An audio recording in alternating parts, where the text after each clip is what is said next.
Welcome to Between Shelves. where we make connections between literature, theology, philosophy, psychology, and culture. Join us as we explore the interconnectedness of race, spirituality, psychology, and metamodernism. Each episode invites you into a thought provoking journey, unpacking how these elements shape our understanding of the world and ourselves. My name is Aaron Waldron. We're a religiously traumatized theopoet and a shaman in journey. Our work focuses on creating community and between spaces for religiously traumatized millennials, navigating life beyond colonized religion. And my name is Rafael Reyes. My work is on the importance of imagination and theopoetics in philosophy and religious pluralism We invite you to Between Shelves, to learn listen, and become. All right, welcome back and Happy New Year. 2025 is upon us, and we are back into the dialogue. Well, welcome everyone. Like Aaron has said, Happy New Year to everyone. Great to have you back for our third podcast here. We're excited to have you.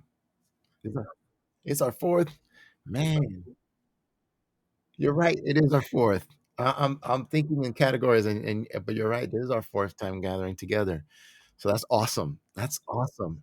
Um, that's great. So that means we started off by just talking and then jumping into race, modernity, post-modernity, and now we're talking about meta-modernity, right? So then, I guess a recap is in order. Just a quick one. I think the last time we spoke, we were talking about post-modernity and the values, but also some of the shortcomings of it, right? I'm reminded of Whitehead. He goes, for everything that we solve in a generation, new problems arise, and I think that that's apropos here. With what postmodernity was pushing back against in modernity, still problems arose with the opening up of identity. That there's a multiplicity of identity. It does introduce this crisis of identity. Who are we? What values do we hold on to? Um, you know this dynamicity of identities is like, really, is that all we are? Who are we really? And that could be troublesome when we think about it, right? Who are we really? Like, are we comfortable in that space? Are we comfortable always being in the in between, and that we're always shifting? And I guess for many that can jostle, and we can see this pushback towards maybe the more fundamental, going back to old values. um, but then metamodernity is introducing something else, right? I think another piece on postmodernity is, uh, let me see, I'm looking back at my notes, this hermeneutic of suspicion, which we become suspicious of everything. There's no meta narrative, there's no ultimate anything. And once again, it's this introduction of indigenous knowledges, of multiple knowledges, right? There's no one thing. Um, that is very helpful for us, but it also does introduce a question, and the question is, well, then what values do we hold on to? Do we all hold on to our own values, and then there's nothing we gather together around? That's a phenomenal question to explore, and I think metamodernity tries to engage with that in some way, right? And we'll look at that. And I think those are two key components. But truth, and I think if we talk about truth a little bit, truth, it becomes perspectival, right? So those indigenous knowledges introduce multiple understandings of truth, and then the question becomes, well, is there a universal truth, or is there some type of truth that is that we can ground ourselves on? I think metamodernity has an answer to it. Might not be what we are thinking about, but does provide an answer to it.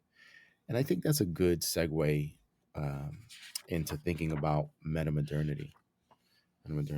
Aaron, I don't know if you had any thoughts on that.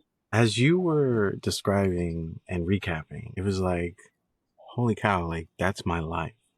Like we had a flash of just our awakening as a person, as a human being, and coming from an everyday citizen that had this strive to be successful, make money, be happy, things of that nature. And that was part of my identity. But then even for me, it was even more complicated because we're mixed between Cubano, Puerto Rican, Argentine, as well as having a various amount of Afrocentric, essence in us, background in us, our ancestors and whatnot. It was like, who are we really? Like, is this really what we are? And when we started pursuing that question, we started noticing, oh wow, like some other group has projected an idea of identity onto me and many other people like me. And it's for obvious reasons. It's for control. It's to keep people in certain areas, And I found this very interesting because the more we started to actually dive into who we could possibly be, because we didn't know, or we still don't know who we really are truly, but we start to see more fragments of possibilities. I think, like I could possibly be a poet. I could possibly be a writer, an author, a director, a father. All these things become now possibilities for me. That's how we saw it. And one of those possibilities was to be a shaman, a shaman in journey. And that was interesting because we were on the path of putting on the collar as a reverend. And we were very devoted and passionate about that because of the beliefs and the meanings behind that. And we wanted to be part of that.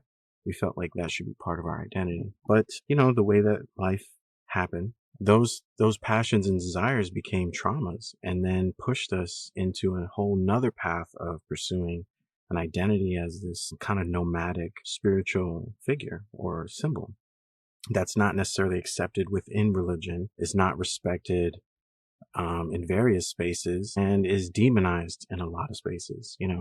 And even when people say, "Oh, you're not a shaman," like actually telling me my identity, that became something that I found really interesting as an observant person. I was just like, it's so interesting how people know who I am more than who they are, and had people telling me, "You're not that. You're male. You're this. You're that. You're a soldier. You're this." And so the list goes on, right? It's the many synonyms of who people think we are versus the possibilities of who we can be and who we decide to be today, right now, in this moment. That was also something powerful for me. We thought you had to go through some sort of ritual or initiation process, in order to become something, you know, and we were brought up this way. Everything we looked at was like, you got to go to school, you got to go to training, you got to be certified, you got to be registered, you have to go through all these things, and people have to pretty much verify or give you permission that you can be that safely, and be professional at it or whatnot. But then stepping into a role like being a shaman in journey is very like, I'm not part of society. Pretty much walked away and I didn't even realize it like that. I was very naive. Like, yeah, I'm a shaman in journey. Embrace me, and people are like, what the fuck are you? Like, what is that? Like, no, that's too much. I don't feel safe maybe, or it's confusing, or maybe based on my beliefs, that's demonic. So it became really hard, people started vanishing and we started thinking like, dang, is it me? And so you can already see like psychologically how that can have an effect on a person trying to develop their identity, and they're getting rejected a lot because they're not conforming, and it's a weird mind twist.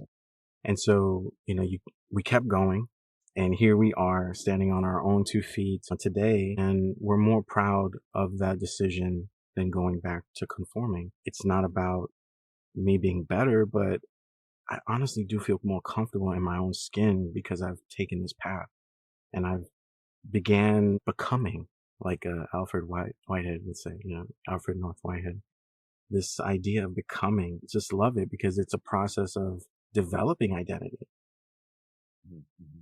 Yeah. which we never really land there. We just are still constantly trying to Though I remember when I had my daughter, I went from being a college kid to being a father, like overnight. Kind of. She was born, and it was like she was in my arms, and then I couldn't go back. I couldn't go back to identifying as a kid and doing these reckless things. I had to take on a whole new identity. So, just an example of how life can, for any of us, affect our identities. And, if we fight it, we don't really ever become who we really are.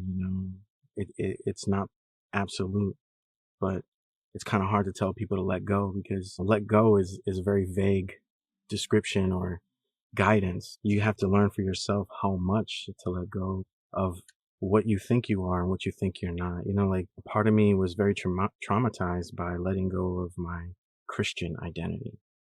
I was born into that. That's all I knew. I had a lot of emotional value was invested in that. My mother compounded that shit into me. Like, you are Christian. We are Christian. Jesus loves us. They're just like, all right, mom, I love you. And if you love this, then I'll love this too. It'll be our thing, you know? And from a child's perspective, that kind of just, clings together. It makes sense. But as we get older, it gets complicated. It's like, why do I still have this chewing gum on the bottom of my shoe? It's not serving me. It's not doing anything. It's become just chewing gum on the bottom of my shoe. And it gets stuck to the ground every time I'm stepping. And I'm wondering, like, what the hell is making my steps so irregulated, discomforting, It could be a pebble or a piece of gum, but, theopoetically, symbolically, it's something that is just not serving you anymore. Not serving you like a jacket in when it's cold, or a rain jacket when it's raining. It's like, why do I have this? Why am I carrying this? What do you think about that? No, when you're talking and while you're talking, just bringing that all in, I was, I had written some notes down just as you know, and I'm looking when I was like, man, it's really interesting that you're bringing this contextual experience, and because for me, it kind of situates this idea of two terms, and I'm going to use the term postmodernism and postmodernity, and follow me here.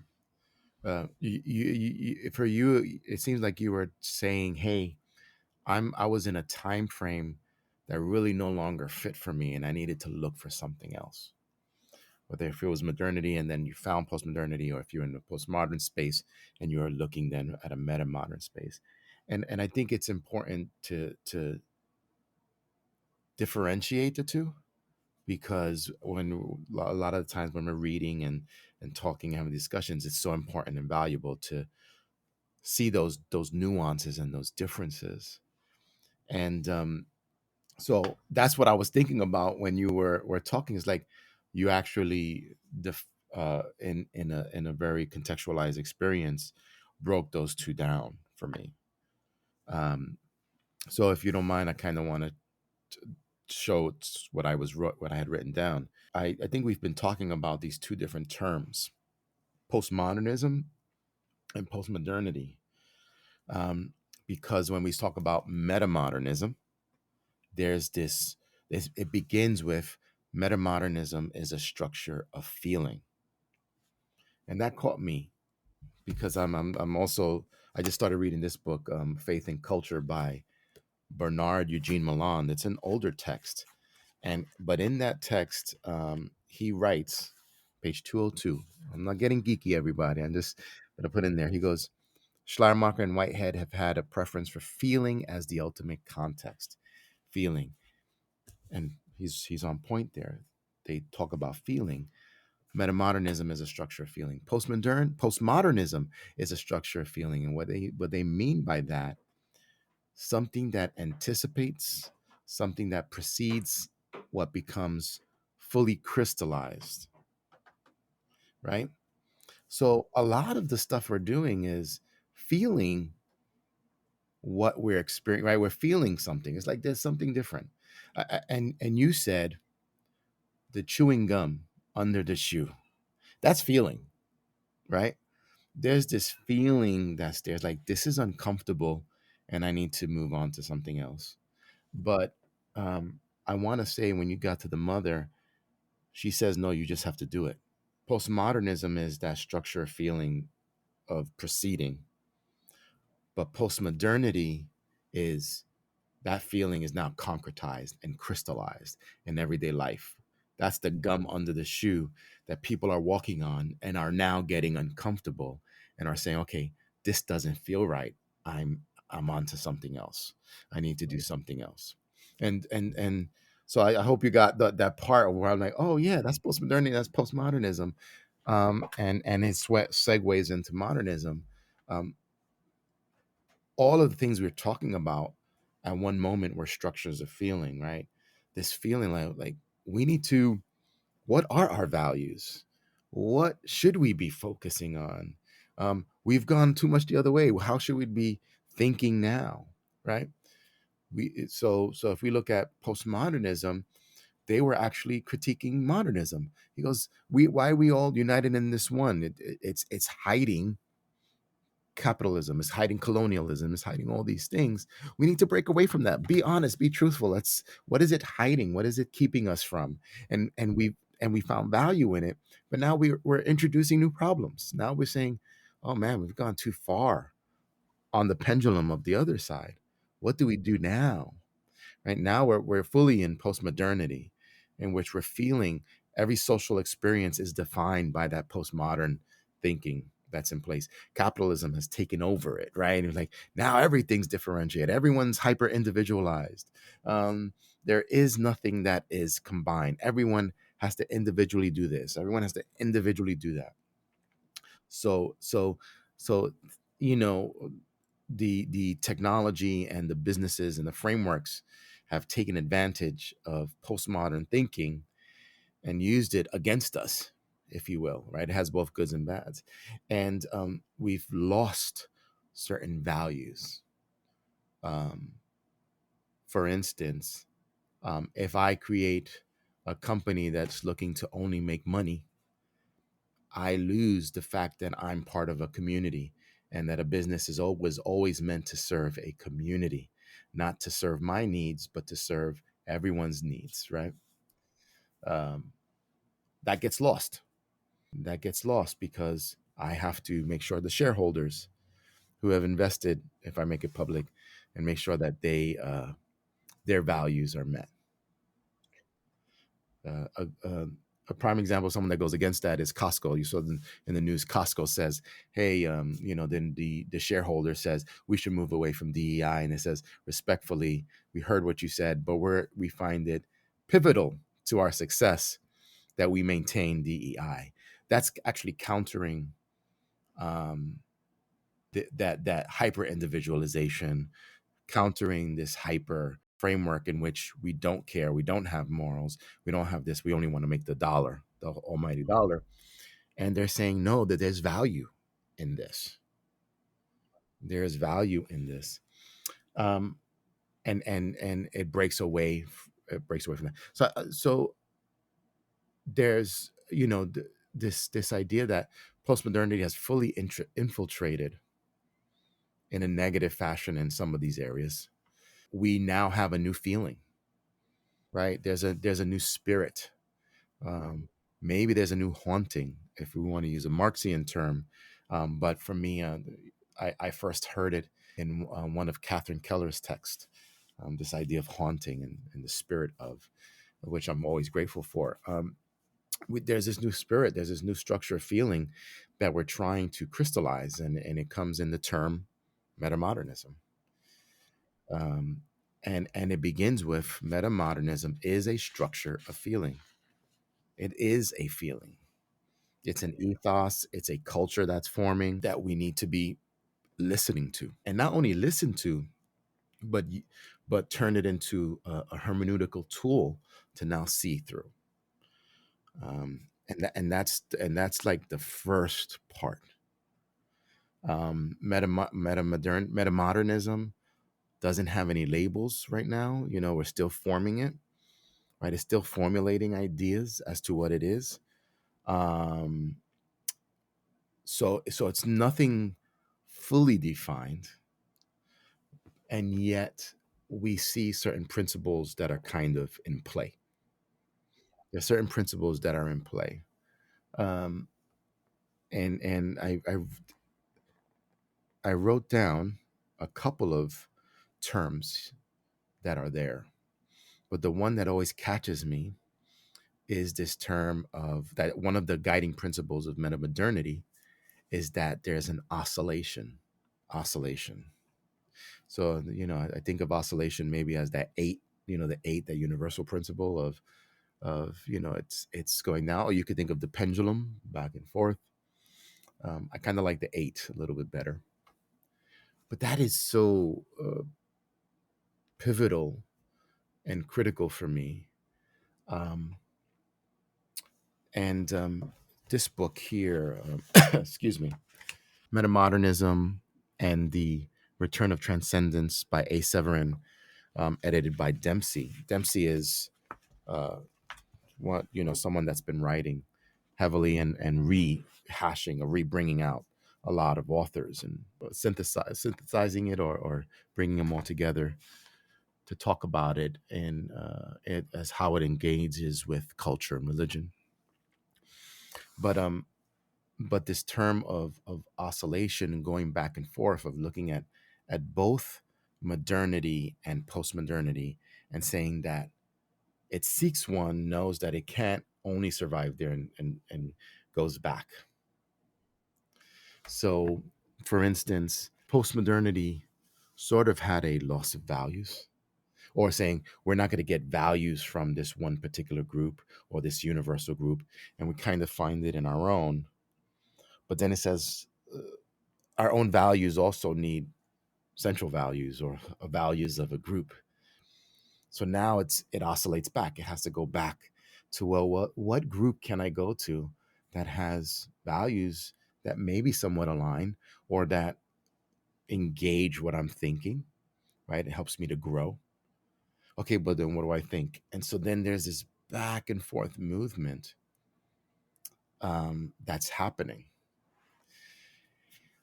But that's not the interesting part of oscillation that you see meta-modernity doing, because it's not the either or. Like it's either this value or this app value.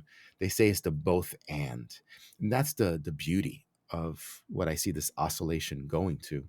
It doesn't synthesize. This is an interesting part. It doesn't synthesize. It's saying both and.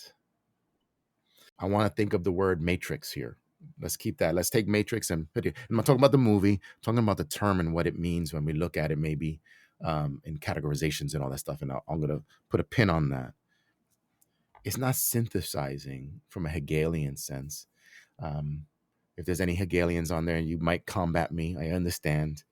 But I always had a problem with dialectics in that sense, that type of dialogue from Hegelian, because you have thesis, antithesis, synthesis, but hidden inside of that, the thesis always wins. It's never I let go of my thesis, right? Um, it's not going to be 40% thesis, 60% antithesis to get the synthesis. Most likely my thesis will continue. I will grab or assimilate that which comes out of my antithesis, so that my synthesis is strong. My thesis is stronger, and I call it synthesis. It's sort of like that Star Trek assimilation of the Borg. I take what's best, and I grow, and I become champion. To say both and honors. I say it's both. You can't do one without the other. That is, that there's something to that. I would almost argue it's different. That is different from synthesis. It's different from the term reconciliation. It's not reconciling. It's not a reconciliation. That's a religious term and a Christian term, and then that's that's something we have to reckon with. Reconcile, reckon. Oh. And it's different from harmony.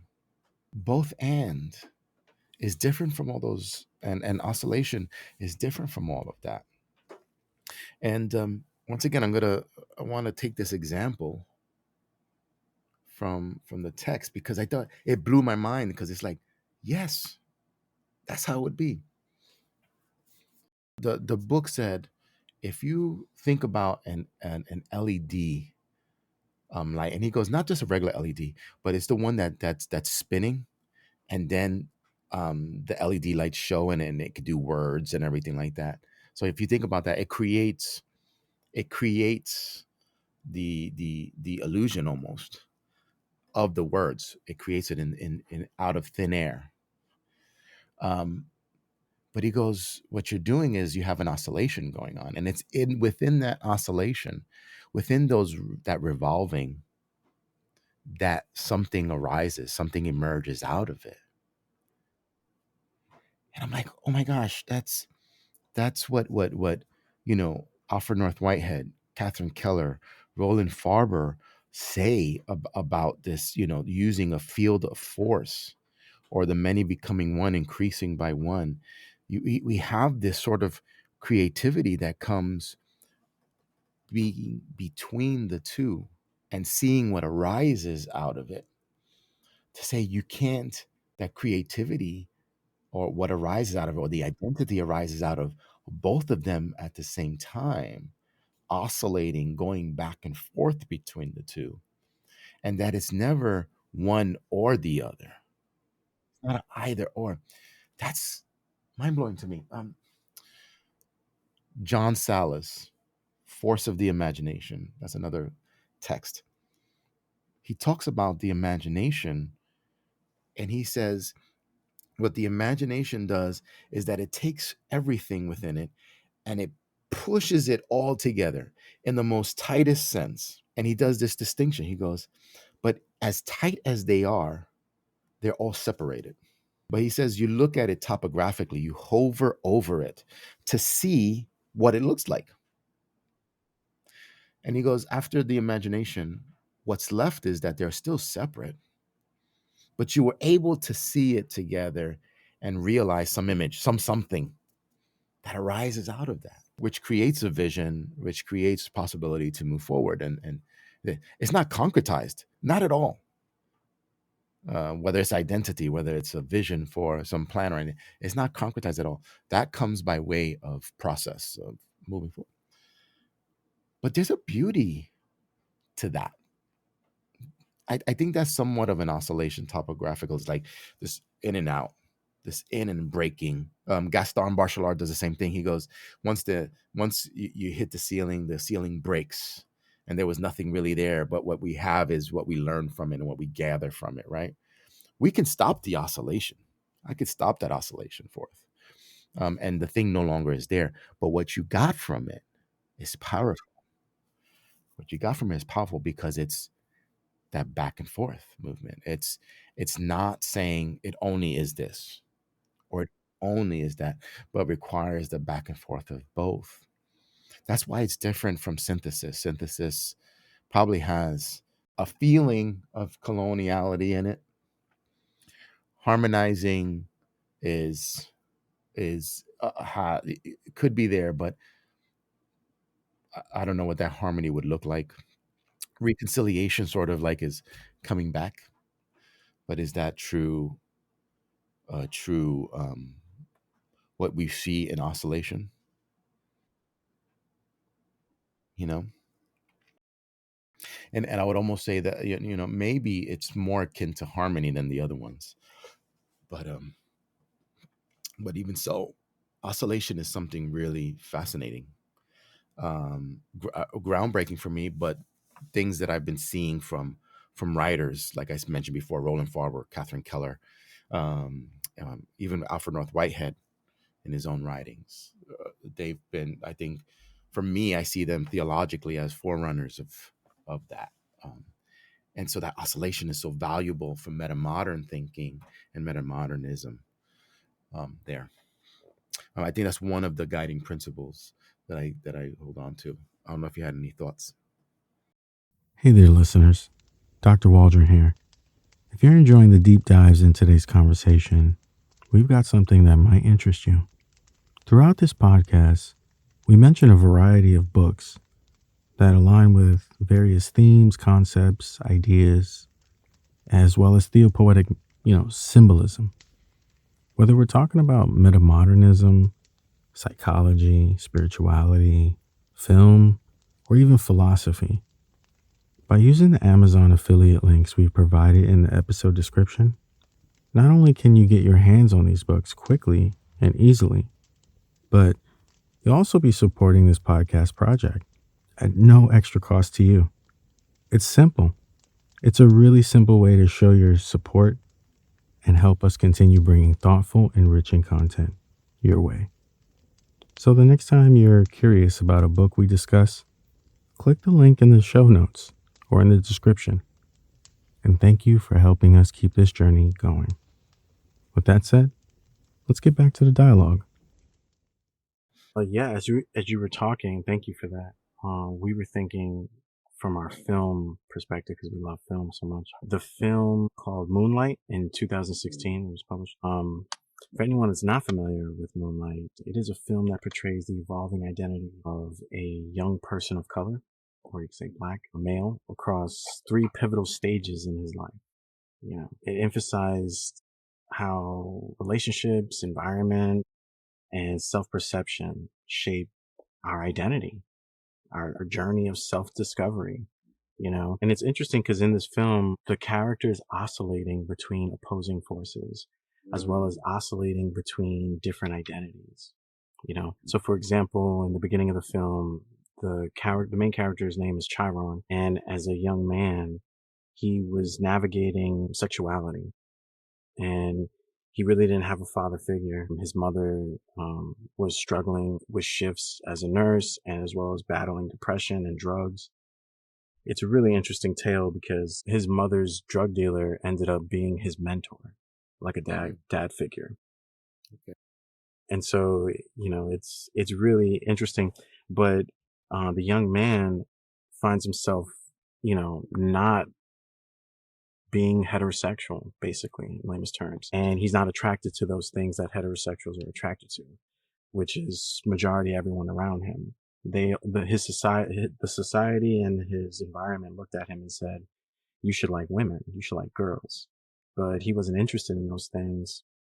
He found himself falling in love with his best friend, which made it even more complicated. And then there's another part of his life that he's in prison and he gets out. That's towards the end. And then he's trying to reconnect with his best friend from school back in the day that he still has feelings for. And thinking about it, like as you watch this film, the character physically changed, obviously, because of age. But when he got out of prison, he was just so like muscular and, like he really worked out heavy a lot. And when he got out, he wasn't like trying to be with a woman or anything. He was all by himself. And he was just in his head a lot. And as a child, you see in the film, he was daydreaming a lot. And we see this with Freud and Carl Jung when they talk about the early developmental stages of the psyche as well as archetypes, how they're forming. When you have a traumatized child, a traumatized, hurt child, they tend to daydream a lot because they're trying to escape their environment. So in the film, it was demonstrating that. And we thought that was just so powerful. As we're talking about a meta-modern piece, this film didn't like slap on meta-modernism as advertisement, but it's a meta-modern example of how we can look at feelings, like you're saying. And this young man had feelings from his early development through his prison development, through his young adult development. And it was something that he just couldn't find answers anywhere in society. But it seemed like he found these answers for himself with his best friend. And in the end, they kind of like connect, and it kind of gives you this illusion that he kind of made himself whole again, or made something out of the chaos and all these things. So yeah. That's powerful, that we go back into this idea of feelings in trying to find identity, right? And finding values in other areas. That's so critical of metamodernism, um, because we're looking for patterns, right? And these patterns uh, are valuable to metamoderns. Patterns become values that shape who we are, and we continue to feel. They we're trying to use not only our intellect in metamodernism, but also a return to using our sensibilities, our senses. And that's where feeling becomes so important, right? It's not only thinking through things, but feeling through things.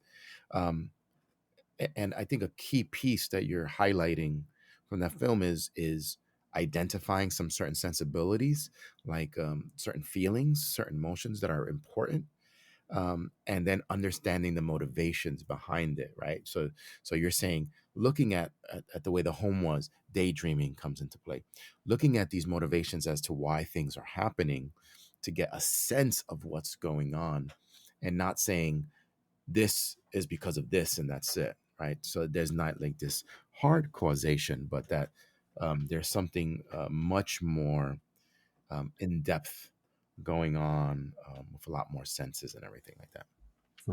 And another film that pops in my mind is it called Arrival? Have you seen that one? Yes, great film. Published 2016. Yeah, that was an interesting one. It kind of flew under the radar when you think about it. It doesn't pop out as like a meta-modernism example film because it's in sci-fi, right? It has to deal with the visiting of extraterrestrial and time travel.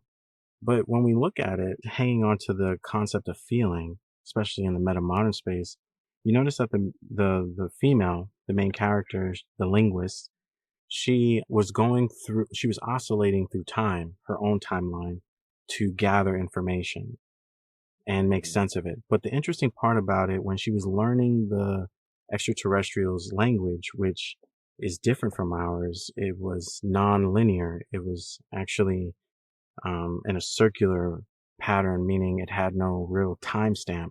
So past, present, and future wasn't separate in their perception of reality. And you saw that in the language.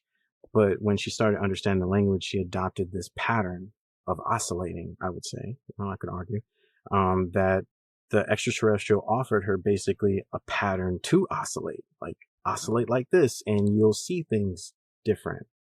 Because like you're saying, if oscillating is just a mere continuous movement between everything and all inclusive, then it's just a matter of how do we move through the oscillation that we get different results. And this film kind of hints at that, saying or suggesting that if you look at your life and oscillate through different times, you see you have different identities, you have different values, but what do you pull from those to gather to get what you want in that moment that you need? And I think in the movie, the moment was trying to prevent the next world war, nuclear fallout. And she had to prove to, I think it was China, Korea, the leader, that, the technology that the extraterrestrial was sharing was not meant to be used as a weapon for humanity, and we should not be afraid, but we should learn that we can adapt from this. We can evolve from this. This could help us in tremendous ways. What do you think? What are your thoughts from that film? So that film is a fabulous film. It's one of my favorites. I keep watching that one over and over because I keep gaining new insights from it. I can stay on this for the rest of the podcast. So let me at least say it's not only holds to this notion of meta-modern oscillation. I think there's a couple of things that happens there. I think it does also talk about um, informed naivete, which is another meta-modern thinking. Like we're informed, we have information, we have all this stuff, but when we engage, we're engaging sort of like anew, right? Um, I think it is about reconstructing things to see things in a different way and not deconstruct as danger, right? And I'll get to that in a moment. And it talks about both and thinking. I think those are the key pieces of metamodernism: oscillation, informed naivete, reconstruction, feeling, and both and thinking. Um, but when we look at that film, there's a number of different oscillations, right? One is the one that you talked about is once she acquires the language and how they think, right? Once again, now you have this idea that everything how we think and everything we think about is based off of the language that we have. Um, So we have a Willem Flusser, someone that believes language is everything, and so then everything is done through language. You have other philosophers and thinkers that say, no, there's much more to it than just language. There's more to it, because, well, you forget about feeling and you forget about other nuances in there. So you could talk about it, but that's not the point here. Um, with the introduction of that language, like you mentioned, there the past, the present, and the future doesn't have the gravitas or the weight, right, we once had. I think because we think linearly, we put a lot of weight on our past. Religion has a lot of weight on its past and say, hey, like maybe in Eastern Orthodox religions and in Catholic religions, tradition is everything. Endpoint. And we see that also in a lot of Protestant spaces, that our history is so important, our traditions are so important. In the film Arrival, when we think about it in a meta-modern way, it's saying it's not diminuted. It's valuable and it's so important, but in a different way, because when we're trying to find answers, we reach into our past. We can dip into our future to bring out a very pragmatic or response, and we construct everything in that time to come up with a response. And so I can oscillate back and forth to come up with a response now. So we're not deconstructing. We're not saying tradition is everything. We're saying, no, we're constructing. We're reconstructing. Our history has a different value and a new value to us. Our future can be reconstructed, and and there's, I think in Arrival there's a meaning saying the value is in the fact that you go through all of it, because it's so much, it's so rich, and one receives experience, right? um, and that is in and of itself the gift that we get from it, and we gain value from it. So you have that type of oscillation. I think there's another form of oscillation that goes on between the linguist and the mathematician, and I think that is even more just as concrete as the other one, because it talks about, hey, here's the hardcore mathematics and how we understand relationship. And then she's a linguist, and she goes, well, I understand a different way of relating, right? And he would come at it by way of mathematics and using technology and computer systems, and she comes at it by way of engaging. I think that's a prime example of that informed naivete, that informed naiveness, um, that even though, perfect example, when the army sergeant came to us, can you tell me what this is about? Well, she goes, I can't. I need to listen. I need to hear it. I need to be in the room. That's experience, pure and simple. That's being there, being present. I have to start from the beginning, right? Naiveness. But she's been informed. She has years and years and years, decades probably of practice, of maybe guiding principles of how do you structure language and how do you develop language, how do you find meaning. And here you have a bunch of technicians, but if we single out the man, I forgot who it was, but the mathematician, technology, um, mathematical principles, to see relationships as well. He also sees relationships. He's fully informed, but he must move in the form of naiveness. Naiveness leads to inquiry. Naiveness says what I'm informed and what I'm knowledgeable of is nothing when I engage this new thing. And so I would say it's not diminuting and it's not marginalizing anything.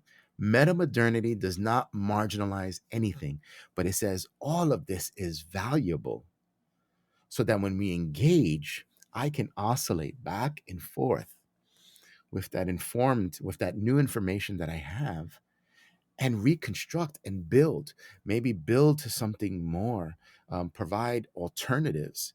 That's so powerful. And so that contributes to both and thinking. That both and thinking is killer, man. It's And this is where I want to bring in the matrix. Remember, I pinned it there. I pinned it in the beginning of our podcast. I want to bring it down. Um, the matrix, which you could sort of say is a box that has the categories and has these things. And I'll let you know right now, when I say that, the image that I'm seeing is in Roland Farber's book, God as Poet of the World, and how he explains it. Here is this matrix of these different things and these nuances. But the goal is not to say, okay, this is it. It's all of them. It's not one of them. It's all of them. And so you're forced, when you see it, to oscillate and move around. I like something that you said earlier, because I said oscillation as sort of like this or as a pendulum. You said oscillation is finding how to maneuver between all the things. That's beautiful, man. That's the chef's kiss right there. I love that, because you introduced that maybe the oscillation is a dance between all of the that's what both and thinking is, kind of about this dance on how to maneuver through all of it. But it's not one thing. It's that matrix. You're forced to kind of have to see it all. I don't know if you've seen that illusion of the image that when you look at it, it's constantly moving and changing. It's sort of that. It's both a still image and a moving image. And it's what's in between all of that you're going to find that newness. Um, I kind of want to say, and going back to the film, The Arrival, you have that. It's with her ability. So I don't know if you noticed, she uses these ways of engaging um the alien species, the other, that others would be like, you're crazy. But she has to remove the suit. She goes, this technology doesn't work here. Safety doesn't work here. And I need to be transparent. I need to reveal who I am. I need them to sense me and I need to sense them. And there cannot be any of these things. And she's able to touch the glass. She's able to put a drawing on it and says, this is who I am. This is my name. And then they're able to sort of, when we do mimicry, sort of speak. Oh, that's how they talk. Okay, then let me. But that type of involvement, and that's an oscillation. That's a back and forth. That's sort of like engaging, and they come in as equals. A deferment of judgment. Um, Alfred North Whitehead, Religion in the Making. When you come in as a stranger, you defer judgment, and you learn from one another. That's an oscillating type of thinking, and that you leave forever changed. You can no longer think the way you used to think, because now you have both of them in mind. They're both and. Um, but on top of that, or with that, it's not on top, with it, both and thinking, you have the mathematician recording everything and is able to, in his own way, see relationships. Um, so here's another piece about metamodernism, not metamodernity, metamodernism. There's a dimensionality, there's a transcendence that's there. Metamoderns are looking for transcendence. They're looking for something beyond. I think that's the critique of postmodernity. Postmodernity let go of any type of meta narrative, and then you sort of like, you got to search for your own values. Metamodernism is saying, no, there's got to be some values. There got to be some dimensions. There's got to be some transcendence. Um, in the same way, in Arrival, he's able to look at it and transcend not only these meanings, but there's more to it. You know, there's these other parameters. There's this deepness, right? It's sort of like what we get with numerology or looking at music and deafness and all that. There's these dimensions to things. There's this deepening that's there. And really they're alternatives, right? They're not 100%, but they're alternatives, and allows us to see in different ways and engage it in different ways. um, Maybe not looking at it in a mathematical way, but looking at it in depthness, looking at it from a different form of relationship, looking at it from the perspective of the Russian group, or the perspective of the Asian group, or the perspective of the other countries, because there were 12 of them. So this forced engagement of both, and that there's others, and I need to think the way they think, because each one of them are giving me um, different frameworks of thinking. Some of it is not wrong, is, it's kind of heavy, but it's coming from that context. But it gives me insight to say, but is that really what it's about?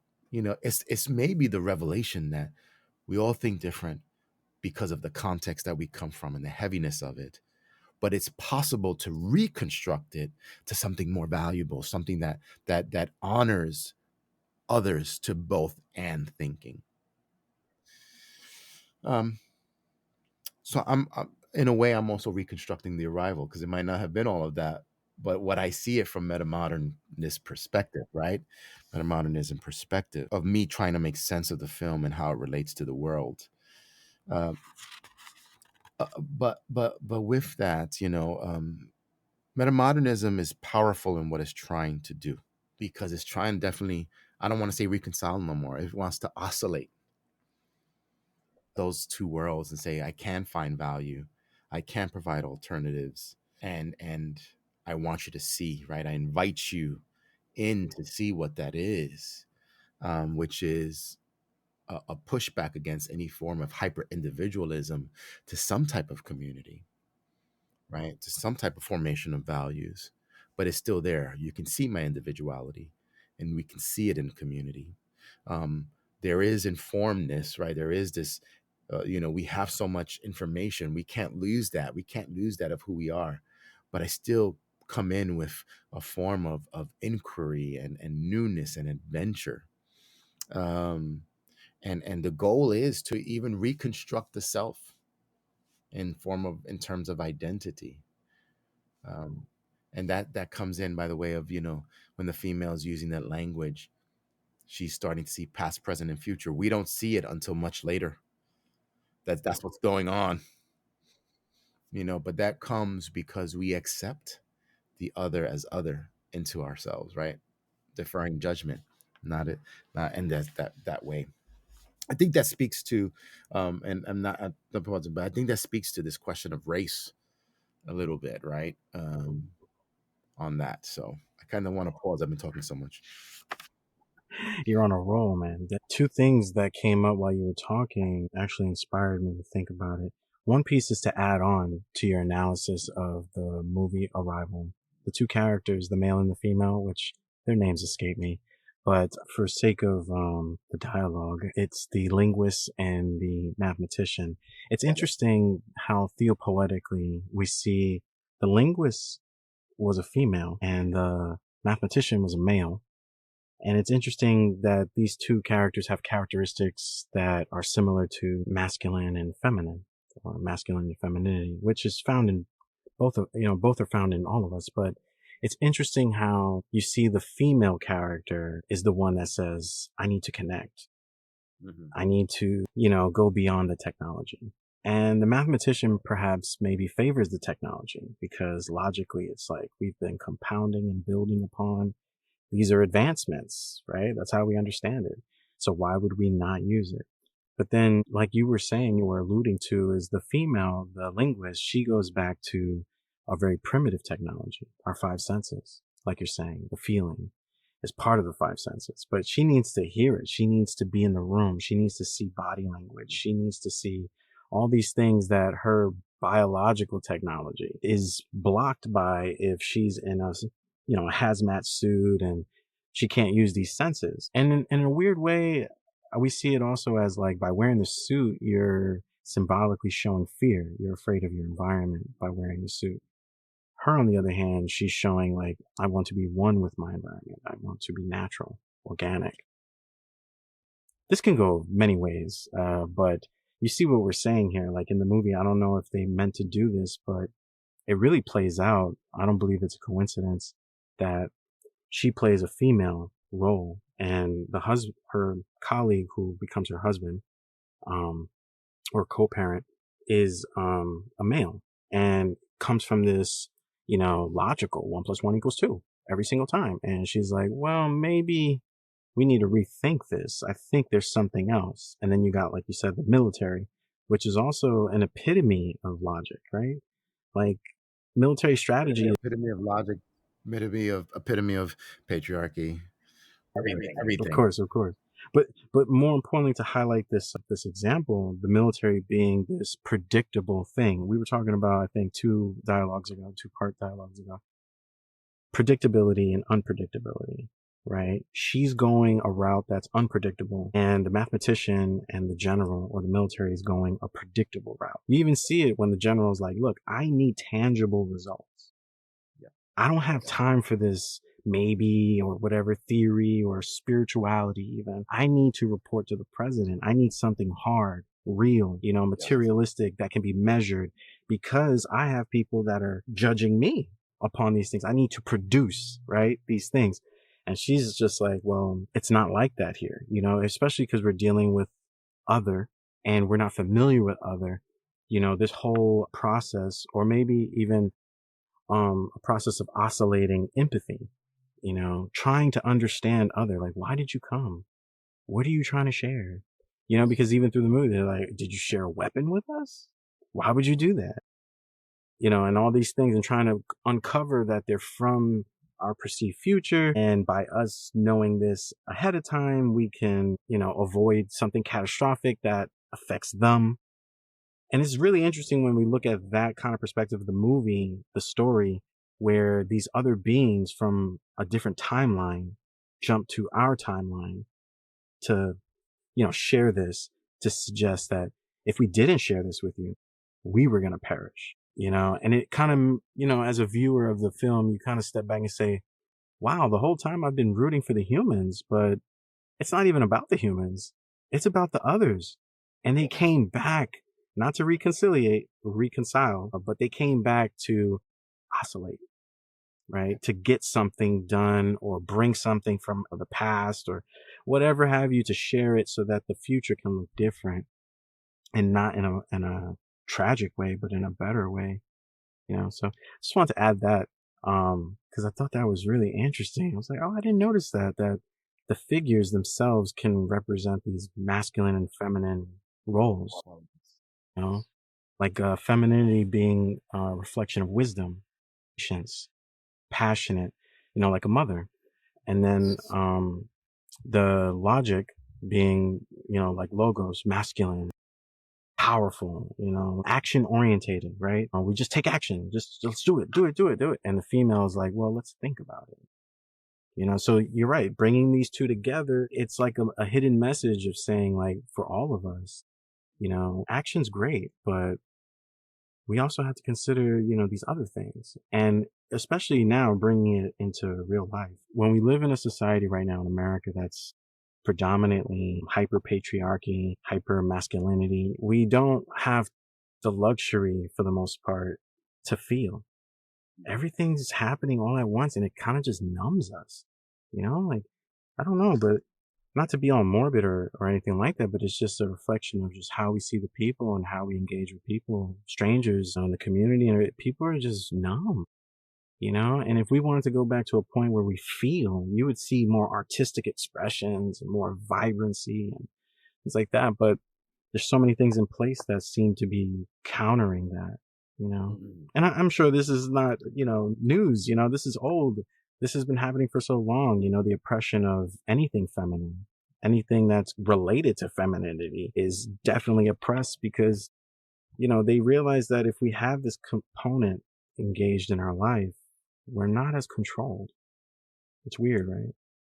Yeah. But if they isolate us and keep us divided, even within ourselves, dividing our masculine and feminine, and we are acting hyper masculine, like a child just running through the woods, is how I envision it.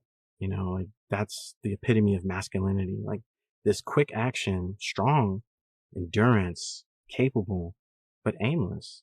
Where are you going?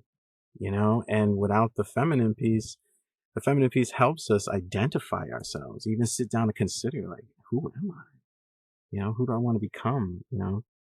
I always think of like a mother role, and how a healthy mother role, and how they're considerate of their children. Who do you want to become? What do you want to do? I want to support you. But if you have a father that's just hyper masculine, you'll get results that are like, this is what you got to do. You got to go do this. Let's go. I'm signing you up. Like, you got to work. You got to physically produce labor. Like, and these are not coincidences. They overlap. And we can see them in fragments in our own lives, in our own society, of like, yeah, you're right. Like, we're battling, we're oscillating between masculine and feminine, even in our own lives, in ourselves.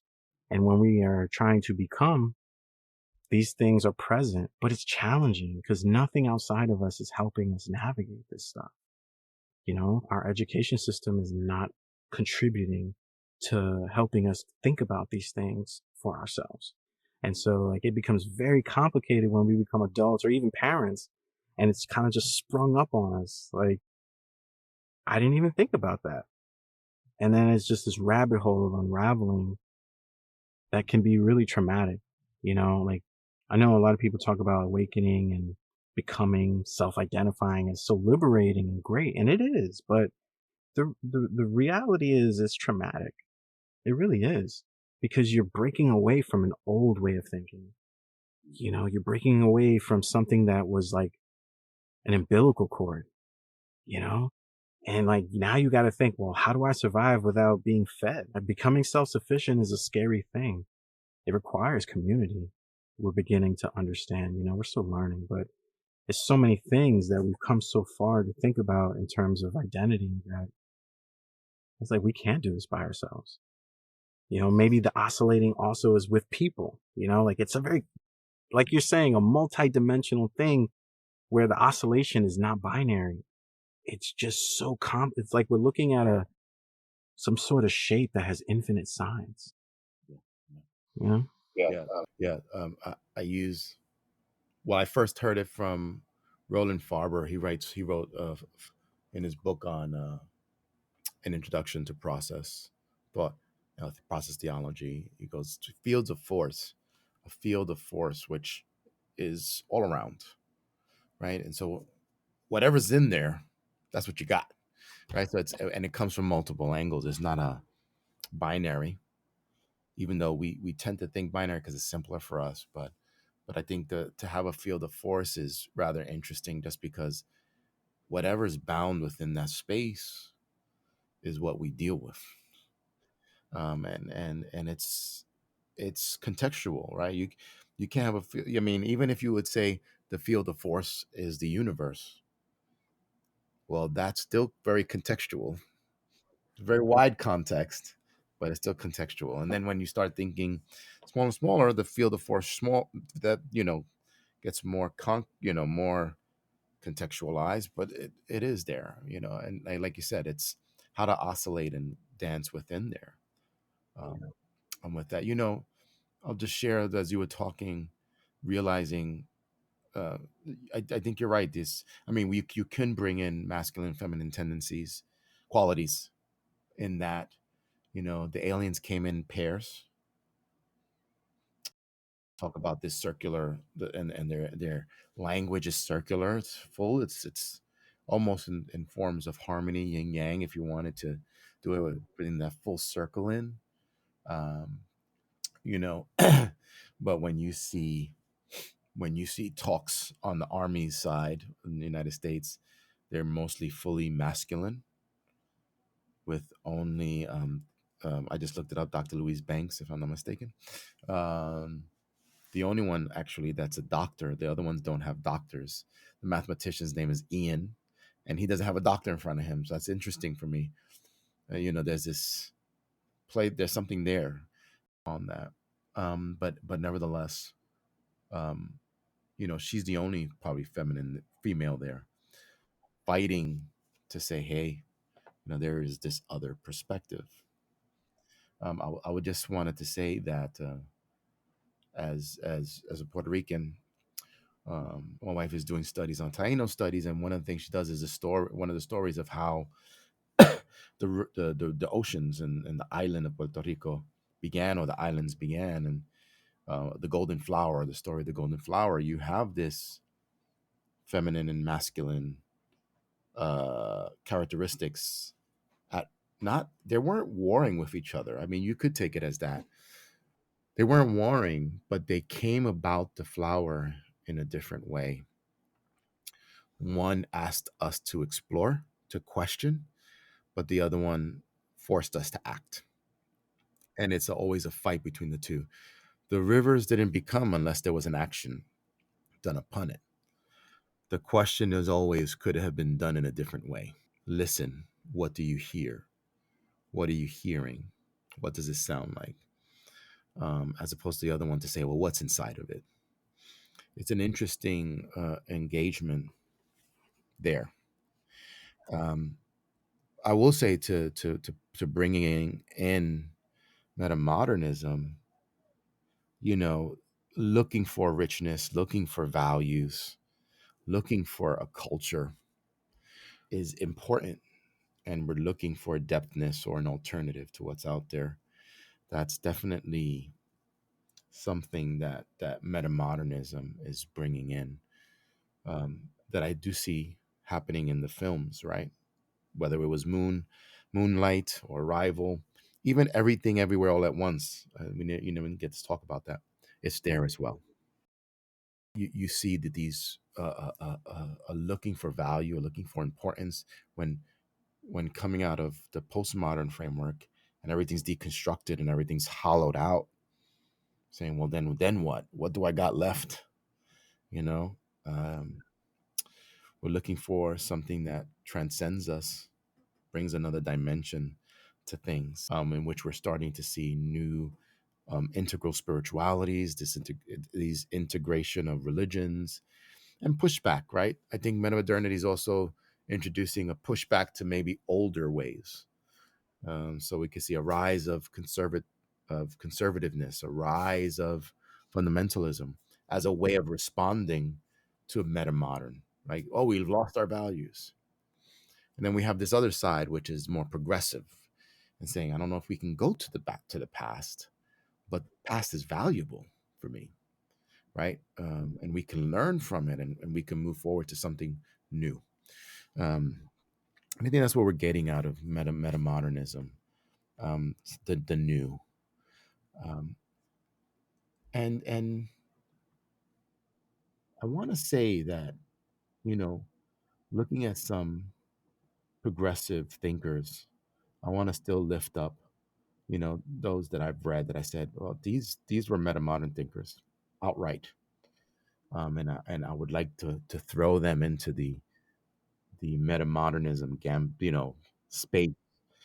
Roland Farber and Catherine Keller, as two key authors from me that are saying they're meta modern thinkers. But I would even almost go back to, Alfred North Whitehead, who was thinking beyond what was there. I mean, that he was speaking a different language to people.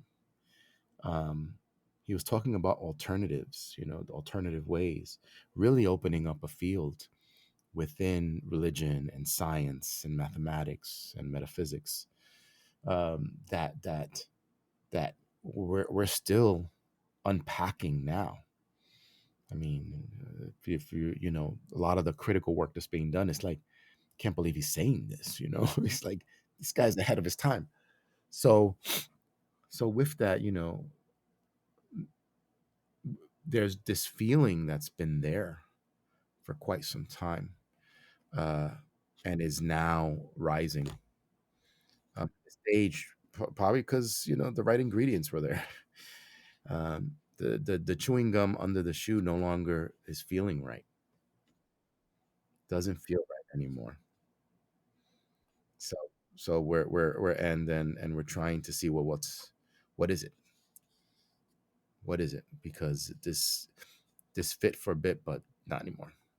This was an awesome dialogue. Of course, we could talk about this for hours, but we're excited. We're working diligently to work on some new upcoming episodes that will include guests, some amazing guests, and we're looking forward to having those dialogues. So look forward to that. They will be extensions of this dialogue so that we can go even deeper, maybe even grasp some depthiness from this concept and idea of oscillating between metamodernism and identity, race, gender, culture, So please like, subscribe, share. Look out for the next upcoming episodes who will have guests with us, some amazing guests. And on that note, is there anything else you want to say to close out, Raphael? Just thank you for joining us, and looking forward to what's happening next. Definitely setting a ground for the discussions we're having in the future, and I'm excited for what we have. More to come. More to come. More to come. More to come. We are working hard to keep this thing going. And again, Happy New Year. Yes. May the new year bring abundance, prosperity, and emotional connection. We all need it. So on that note, we'll see you in the next part of the dialogue.